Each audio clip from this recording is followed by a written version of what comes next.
Ndugu yangu, unaweza ukawa unapita katika mahali huoni tumaini mbele, kwenye shida, adha, njaa na changamoto mbalimbali, na pia ndani yako umejawa na uchungu wa hali ya juu, lakini na neno moja kutoka kwa Bwana. Neno la Mungu linasema,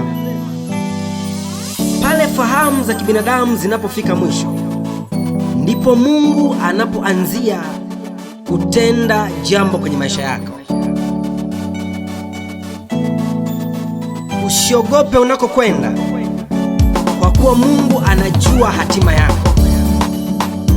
Yeye yuko tayari na atakusaidia, atakutendea mambo makubwa na makuu yasiyokuwa ya kawaida.